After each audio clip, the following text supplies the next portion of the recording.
When the crowd keeps throwing stones at the same person, it's never random, it's revelation. Think about it. In every community, in every generation, there's always that one person who somehow becomes the lightning rod for attack. And here's the strange fact. History shows that those who were most relentlessly opposed were also the ones most undeniably favored. The very pattern of resistance is proof of selection. Now let's be real. It almost looks like a comedy skit sometimes. They keep coming at you like it's a full-time job, like you're running a 24/7 let's try to break them reality show. But instead of seeing you crumble, they're forced to watch you glow even brighter under pressure. That's not luck. That's not coincidence. That's the hand of the Most High putting his stamp on you in front of the very people who swore you wouldn't make it. And here's the twist. The more they attack, the more undeniable it becomes. You're not just surviving the community's war against you, you're standing as living evidence that you are highly favored by TMH. Number 1. Your attacks became the billboard of your favor. Your attacks became the billboard of your favor. What was meant to discredit you, shame you, and destroy you turned into the loudest confirmation that you were chosen. If no one had ever spoken against you, no one would have noticed you. If no one had ever plotted on your downfall, no one would have paid attention to the height you were destined to reach. It was the very attempts to pull you down that ended up drawing more eyes to you than you could have drawn on your own. When people gather against someone, they expose what that person carries. They expose the threat they feel. They expose their own fear that something greater is at work in the life of the one they target. That's why your attacks were not just random incidents. They were announcements. Every time they conspired, every time they whispered, every time they dragged your name into something, they were putting up posters of your importance without realizing it. They became the unpaid advertisers of your destiny. What's fascinating is how the Most High allowed it to play out in plain sight. He didn't silence them at the start. He let them talk. He let them move. He let them build their case against you. And then he made sure all of it backfired. Because in the end, people saw the pattern. The same ones being attacked over and over, yet never consumed, never destroyed, never erased. And that kind of survival doesn't make sense to those watching unless there's a higher hand keeping you covered. Their efforts to ruin you became the megaphone that amplified your favor. They wanted the community to laugh at you, but instead, the community ended up noticing the resilience that couldn't be humanly explained.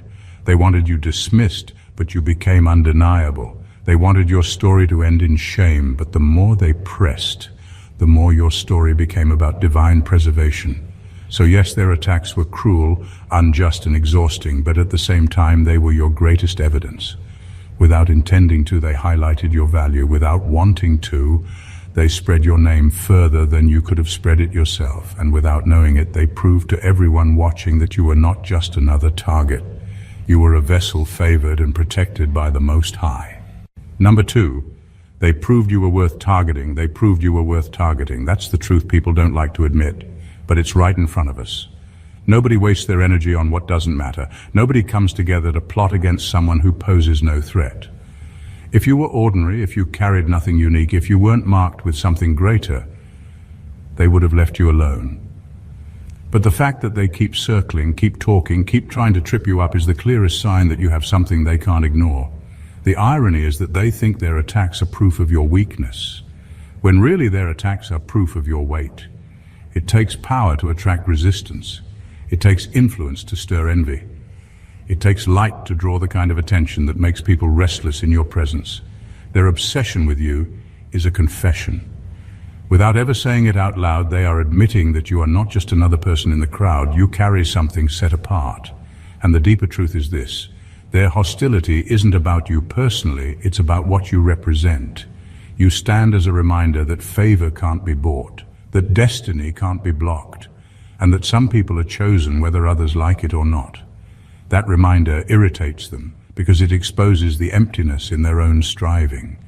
They may not understand why they're so drawn to oppose you, but at the root, it's because your existence unsettles their illusions of control. Every word they've spoken against you, every attempt to sideline you, every effort to make you doubt yourself, has been proof that you're carrying something heavy enough to threaten their comfort zones. Think about it. If you weren't carrying greatness, they wouldn't feel the need to push back so hard. If you weren't marked by the Most High, They wouldn't see you as dangerous to their systems and agendas. So when they target you, they're not discrediting you, they're verifying you. They're authenticating the fact that you're chosen, favored, and guarded in ways they can't explain. They may never say it with their mouths, but their actions already screamed it. You are worth all the effort it takes to fight, and in the end, that fight doesn't expose your weakness. It exposes their fear of what you're destined to become. Number 3, their resistance became your revelation. Their resistance became your revelation. The opposition you faced wasn't just about people being difficult or cruel. It became the very tool that revealed who you are and what you carry. Without their pushback, you might never have discovered the depth of your strength, the reach of your endurance, or the reality of your favor. What they tried to use as a weapon to break you ended up becoming a mirror that showed you parts of yourself you hadn't fully seen before. When people rise against you, it forces things into the light. It forces you to dig deeper, to stand taller, and to find resources within yourself that you would have left untouched if life had been easy. Their resistance became the stage where your resilience had to speak for itself. And once resilience shows itself, it cannot be hidden again. You walked out of battles they expected you to lose, and in doing so you uncovered the truth that you are not sustained by chance, but by divine backing. This is the revelation that resistance brought, that the hand of the Most High is stronger than the hand of your enemies, that His purpose outweighs their plans, and that what He places in you cannot be dismantled by outside forces.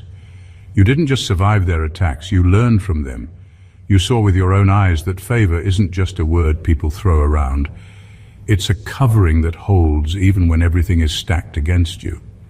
The more they tried to resist you, the more you realized that your path wasn't about pleasing them or proving anything to them. It was about walking in the calling that was already sealed over your life. Resistance burned away illusions and forced clarity. It separated the noise from the truth. It showed you that you don't need their approval to move forward, because the only validation that matters has already been given from above. So while they thought their resistance would slow you down, it actually accelerated your awareness. It opened your eyes to your true identity. They thought they were breaking you, but what they really did was confirm you. Their opposition was the proof that you were built for more, and through it you discovered the unshakable reality. You are chosen, covered, and unstoppable in the purpose assigned to you. Number 4, their weapons turned into evidence against them. Their weapons turned into evidence against them. The very things they designed to destroy you ended up being the same things that revealed their true nature and confirmed your standing.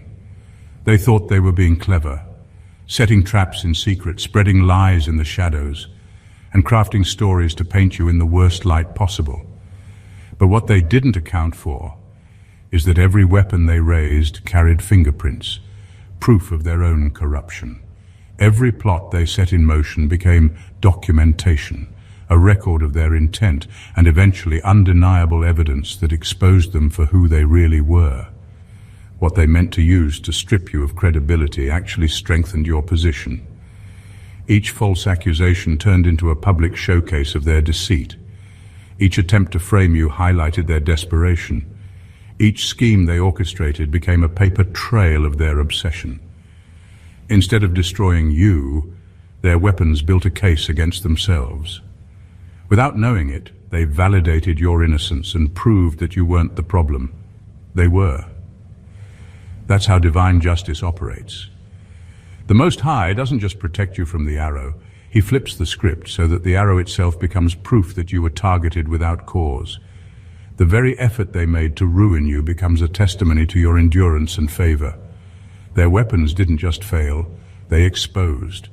And in the end, exposure was more powerful than revenge. Because while revenge would have silenced them for a moment, exposure made sure their corruption could no longer hide. The beauty of it all is that you didn't have to fight dirty or match their schemes. You didn't have to play their game. Time and truth did the work for you. Their receipts started stacking up until people could no longer deny the reality. The one they attacked was innocent, and the ones swinging the weapons were guilty. That's why they're restless. That's why they can't understand why you're still standing while their credibility crumbles. Every trap they set became their undoing. Every weapon they raised became an exhibit in the case against them. And every failed attempt became another reason people could see that your covering wasn't natural, it was divine. In trying to destroy you, they only destroyed the illusion they built around themselves. Number 5, you didn't need to outshout them, you outlived them. You didn't need to outshout them, you outlived them. They spent their energy crafting stories, twisting facts, and painting images of you that never reflected reality. They were loud, relentless, and determined to make others believe their version of you. But noise has a short lifespan, while truth has endurance. You didn't waste your time trying to match their volume or fight every rumor. Instead, you kept moving, you kept standing, and you kept rising. And that alone spoke louder than anything they ever said. Survival itself is a testimony. Every day you wake up and keep going is a direct contradiction to the lies they spread. If what they said about you were true, you would have fallen by now. If their narratives carried any real weight, you wouldn't have had the strength or opportunity to keep advancing. But the fact that you're still here, still standing, still walking in favor, cancels out their accusations without you having to say a word. The Most High designed it this way on purpose. He let their voices run wild for a season, but he gave your endurance the final say. Because in the end, people remember consistency, not chaos. They remember who lasted, not who shouted the loudest. And while their words faded into the background, your continued rise became undeniable. Your life became the living evidence that they lied. That's why silence worked in your favor. You didn't need to clap back. You didn't need to prove yourself to people committed to misunderstanding you. You simply had to keep going, and by doing so, you forced them into their own silence. Nothing disarms a liar faster than the proof that their words carried no power. In the long run, your endurance outshined their noise. What they thought would bury you became the very thing that elevated you. They exhausted themselves with schemes and slander while you quietly built a record of survival, resilience, and favor that couldn't be denied. That's the difference between them and you. Their voices depended on destroying someone else, while your rise depended only on staying true to the covering that was already on your life. And that's why you didn't need to outshout them. You simply outlasted them. Number 6, favor doesn't debate, it demonstrates. Favor doesn't debate, it demonstrates. You never had to stand in front of anyone and argue about whether you were chosen, protected, or set apart. You never had to explain why things seemed to work out for you in ways that didn't make sense on paper. That's because true favor doesn't waste time trying to convince people. It shows up in undeniable results. It shows up in doors that open when others swore they'd stay locked. It shows up in survival that no attack could cancel.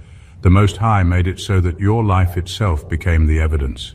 The people around you may have argued, criticized, or doubted, but at the end of the day, what they couldn't do was explain away the outcomes. They couldn't explain why you kept rising when they tried to bury you. They couldn't explain why what destroyed others couldn't destroy you. They couldn't explain why every attempt to block you ended up becoming the backdrop for your breakthrough. And because they couldn't explain it, they were forced to witness it. That's the power of divine favor. It bypasses debate entirely. Words are cheap, but results are undeniable. They wanted to trap you in endless back-and-forth arguments, but favor refused to give them that satisfaction. Favor simply delivered. It placed you in positions you didn't lobby for. It gave you opportunities you didn't beg for. It brought you through storms you didn't have the strength to conquer on your own. And all of that spoke louder than any defense you could have given. Your outcomes announced who had chosen you. They weren't just wins. They were statements. Each one carried the signature of the Most High, stamped in a way that no human could take credit for and no enemy could erase. That's why people whisper. That's why they struggle to process your life. It's not because you argued your case. It's because your case was already proven by results. So while others relied on noise and slander, you relied on something greater: demonstration. And that demonstration is what silenced them more effectively than any words ever could. Favor doesn't argue, it doesn't plead, it doesn't try to convince the doubters, it simply shows. And in showing, it leaves no doubt that your life is under divine appointment. Number 7, they confused endurance with weakness. They confused endurance with weakness. They mistook your ability to stand under pressure as a sign that you were powerless, when in reality it was proof that you were being strengthened. To them, the fact that you didn't fight back in the way they expected or collapse when life became brutal looked like fragility. But endurance is never fragility. Endurance is the hidden language of strength. Endurance says, I will not break, no matter how much you want me to. Dragging you through storms was their strategy. They believed the constant pressure, the gossip, the setbacks, and the betrayals would eventually wear you out. They assumed that pain would drain you of purpose, but storms don't only destroy, storms also cleanse. What you went through stripped off illusions, burned away what wasn't needed, and left you sharper, clearer, and stronger than before. What they meant to crush you actually refined you, like fire refines gold.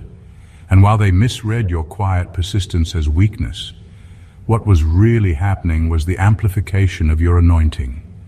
Endurance stretched you. It taught you patience in the face of hostility. It grew your discernment so you could see people and situations for what they truly are. It deepened your reliance on the Most High, because you learned that no human hand was going to carry you through those storms. Every time you refused to quit, your spiritual authority increased. Every time you kept walking when quitting seemed easier, your anointing grew louder. They couldn't see it, but what you carried became heavier and more undeniable because of the very storms they dragged you through. The things that were supposed to drain you ended up feeding you. The attacks that should have silenced you ended up sharpening your voice. They expected endurance to mean exhaustion, but endurance meant evolution. You didn't just survive the weight. You became someone new under it, someone they could no longer categorize or control. So yes, they confused endurance with weakness, but that miscalculation was their downfall. Because by the time they realized endurance was your strength, it was too late. You had already crossed the line they thought you'd never reach. You had already been elevated to a level where their storms no longer mattered. What they misread as weakness was the very weapon that ensured you couldn't be broken. Number 8. The more they gathered, the more they scattered. The more they gathered, the more they scattered. At first it looked intimidating. Groups forming, alliances being built, people joining forces with the common goal of bringing you down. They thought numbers would equal power. They believed that the louder their crowd became, the more convincing their lies would sound. But there's a universal law they overlooked. Anything built on falsehood is already collapsing from the inside. And the more pressure it tries to apply outward, the faster it unravels inward.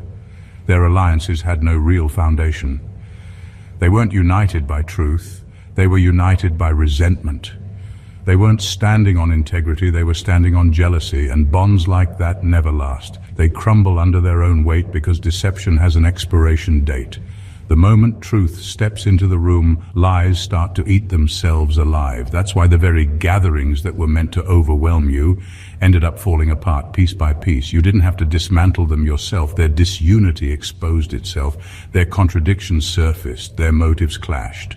Because when people join together not out of love or justice, but out of bitterness and envy, sooner or later they turn on each other. And while they were busy scattering, you were still standing, untouched, covered and moving forward in the strength of divine truth. This is what favor does.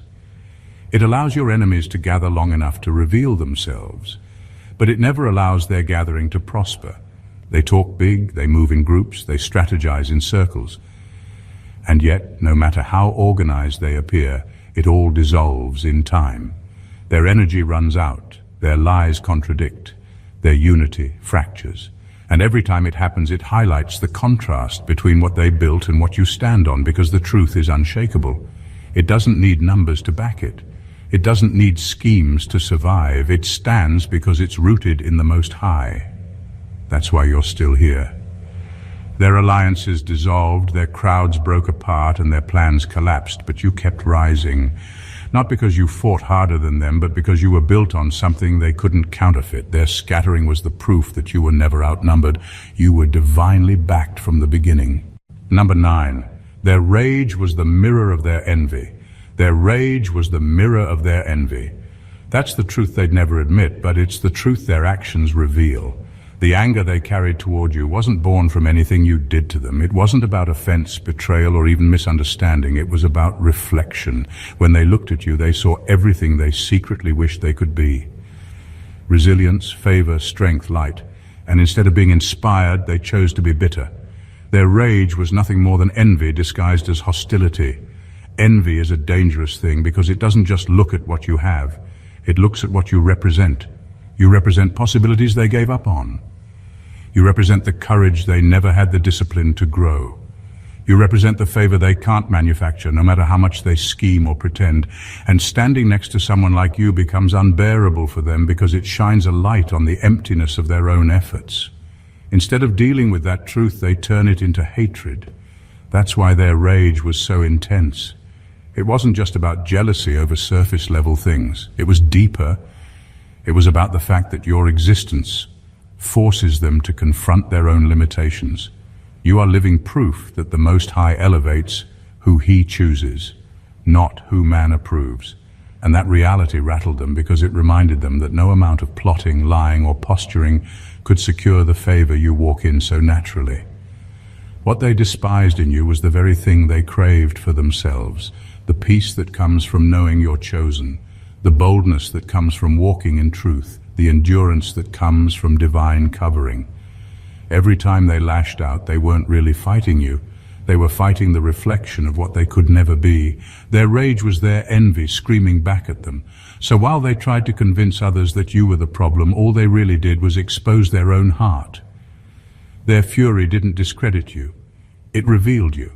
It proved that you carried something undeniable, something they couldn't ignore, no matter how hard they tried. And in the end, their rage didn't stop you. It only showed the world that you are everything they wished they could be, but never will. Number 10. Their curse exposed their powerlessness. Their curse exposed their powerlessness.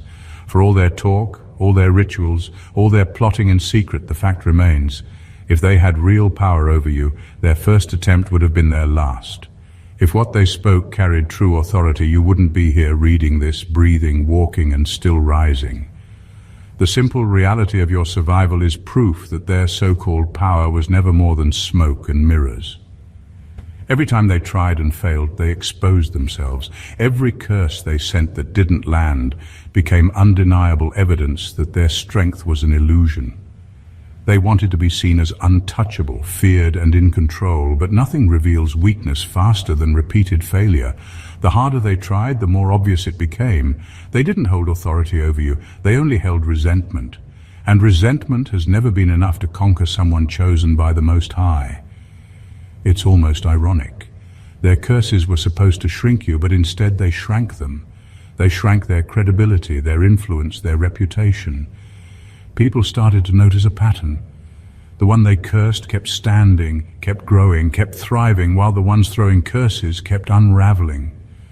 What they thought would showcase their strength ended up putting their emptiness on full display. And this is where the truth hits deepest. You weren't standing because of your own ability. You were standing because you were never under their jurisdiction in the first place. They never had authority over your life, your destiny, or your covering. They were swinging at something they could never touch. The Most High allowed their attempts to happen not to harm you, but to reveal to you and everyone else that their threats were powerless against divine favor. So, in the end, their curses backfired. Not because they miscalculated, but because they were never equipped with real power to begin with. The more they struck, the more they proved it. The more they cursed, the more their own impotence was laid bare. And the fact that you're still standing, still breathing, still moving forward is the loudest declaration. Their authority was always an illusion, and their curses only served to prove it. Number 11. They were forced to be witnesses. They were forced to be witnesses. That's the part that stings them the most.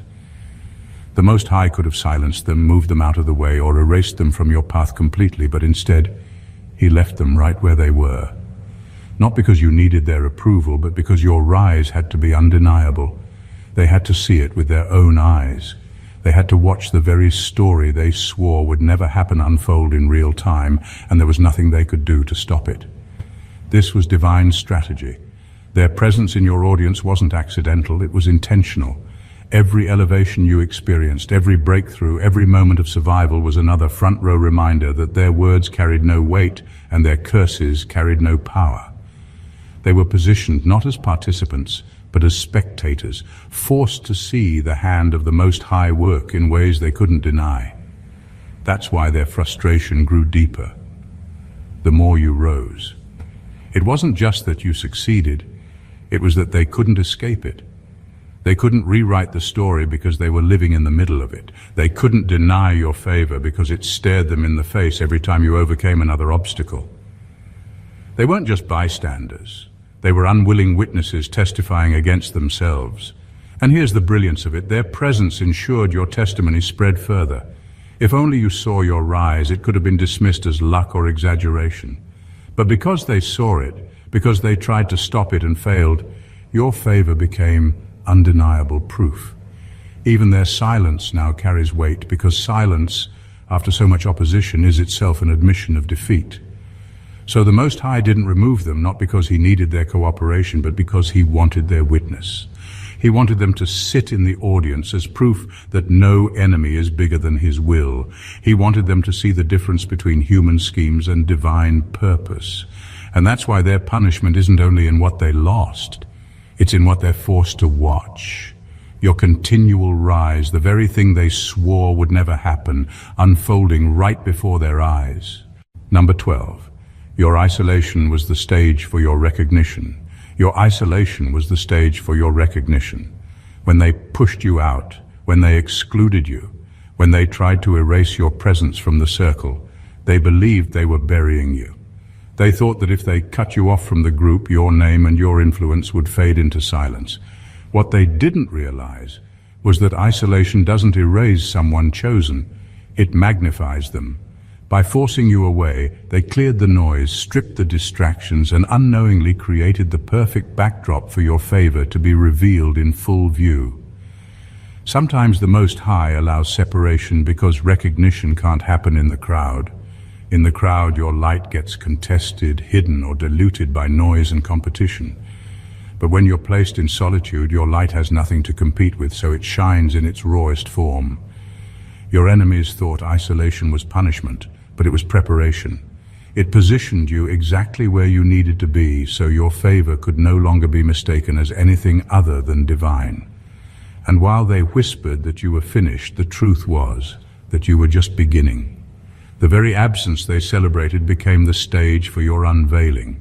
Because when you stepped forward again, it wasn't into their circle, it was onto a platform they couldn't control, one designed specifically to showcase the hand of the Most High on your life. Their attempt to hide you actually made you more visible because there was no crowd left to blur your distinction.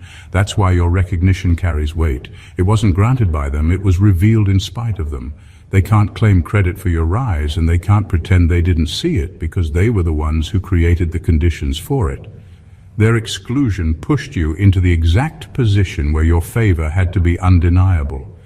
So what they meant as erasure became elevation. Your isolation wasn't the end, it was the unveiling. It wasn't punishment, it was proof. They thought pushing you away would silence you forever, but instead it gave your favor its own stage. One where no distraction, no interference, and no counterfeit voice could overshadow what the Most High placed on you. Number 13. The storm they created became your spotlight. The storm they created became your spotlight. When they dragged your name, when they spread stories, when they tried to bury your reputation under lies and exaggerations, they thought they were destroying you. They thought the storm of slander would drown you out. But storms don't just make noise, they draw attention. The very chaos they manufactured ended up shining a brighter light on you than you could have placed on yourself. Every word they spoke, every rumor they passed around carried your name further than you could have carried it alone. People who would have never known you suddenly knew you, not because you sought them out, but because your enemies advertised you for free. What was meant to humiliate you became a form of publicity they couldn't retract. And in the end, people weren't only curious about the storm, they were curious about why you were still standing in the middle of it. That curiosity became your spotlight. The Most High works like that. He allows storms not to destroy his chosen, but to reveal them. In calm weather, you might have remained unnoticed, but when the storm hit, all eyes shifted in your direction. People watched, expecting collapse, but what they saw was endurance, grace, and divine backing. The very platform your enemies tried to use to mock you became the stage that confirmed you. They gave you more attention than your supporters ever could. And here's the irony. They couldn't control the outcome of the storm they started. They wanted you overshadowed, but the storm only highlighted you. They wanted you erased, but the storm etched your name deeper into people's awareness. They wanted you broken, but instead they introduced you to an audience that saw your resilience as proof of something greater. Their storm turned into your stage, their noise turned into your announcement, and their malice turned into your recognition. So the storm they built wasn't your downfall, it was your introduction. It was the tool the Most High used to showcase you without your enemies realizing they were helping. What they created to ruin you became the very spotlight that revealed you, making it clear to everyone watching that you are chosen, elevated, and covered by something they could never compete with. Number 14. Their loss was written into your win. Their loss was written into your win. From the very beginning, the outcome was already decided. It didn't matter how many strategies they devised, how many lies they spread, or how many traps they set. The script had already been sealed by the Most High. Every strike they launched wasn't actually pushing you backward. It was being folded into the proof of your favor. What they thought was hurting you was, in reality, adding another layer to your testimony. This is the part they'll never admit. They were working against you, yet still working for the fulfillment of your destiny.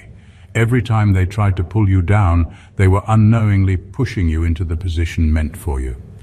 Every rumor they spread only set the stage for your resilience to shine. Every betrayal they plotted made your covering more obvious. They thought they were writing your ending, but their pen had no ink. The story was authored long before they entered the scene, and because the script was already written, your win was inevitable. That's why their weapons kept failing. That's why their curses bounced back. And that's why every season of attack ended with you standing taller than before. They were never in control of the outcome. They were extras in a play they didn't author, playing roles that would eventually prove your chosenness. Their frustration grew because no matter how hard they fought, their efforts always circled back to elevate you.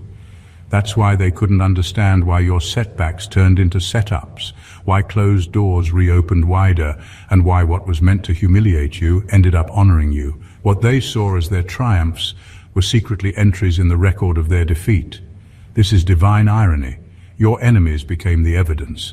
Their attacks became your receipts. Their failure to destroy you became the stamp of your covering. And in the end, their greatest loss wasn't just that they couldn't stop you. It was that their every move confirmed that you were unstoppable. Their downfall was already written into your victory, and their defeat was simply the echo of a script the Most High had sealed long before they even thought of rising against you. Every strike, every whisper, every storm, and every scheme was never the end of you. It was the unveiling of you.